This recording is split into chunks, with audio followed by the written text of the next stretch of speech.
On the authority of a tabloid, Harry and Markle's California dream has been sabotaged by taxes and bird poop. The duo was shocked when they had to pay $136,000 in taxes on their $14 million Montecito mansion and didn't expect the nearby bird sanctuary to be a burden. The duo hoped to set roots in California, but it's turned into a nightmare, a source says. The mansion's been hit with a putrid smell from a bird refuge and reeking odor issues from a nearby cannabis factory. The real issue came with funding the house, the outlet notes, as the total cost of upkeep runs north of $6 million a year. With Harry new to American taxes and Markle's apparently expensive taste, this simply could not last. While the two have signed production deals with Netflix and Spotify, they've yet to release any substantial content. With their property now on the market, a source says, that's fueled renewed speculation that the couple's fairy tale marriage is headed for the rocks. Selling their mansion during a seller's market would allow the two to get divorced, with each walking away with enough money to stay afloat, a source concludes. They'd make a killing, which would help both leave the marriage with a hefty cash account. In other news, Prince Harry did not join other members of the royal family at Westminster Abbey for a memorial service to Prince Philip. A congregation of 1,800 came together to commemorate the legacy of Philip. The Queen, whose attendance was not guaranteed, put aside her health concerns to honor her late husband. However, Harry and his wife Meghan Markle remained in the U.S., where they live with their two children. Royal journalist Robert Jobson branded Harry's absence disrespectful, given the Duke of Sussex's great relationship with his grandfather.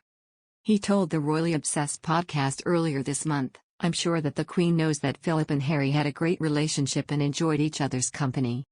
I think it's Harry not returning for the memorial service, disrespectful, personally." He explained that the Duke of Edinburgh had been a guide for Harry.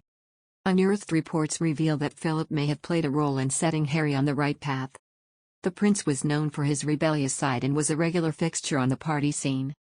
In 2008, Harry reportedly had a series of frank discussions with his grandfather before leaving for Africa, where he worked on charity projects with fellow soldiers from the household cavalry.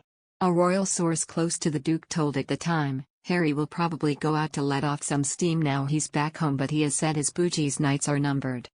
He and his grandfather are very close, and Harry is determined that Prince Philip knows how seriously he takes his role.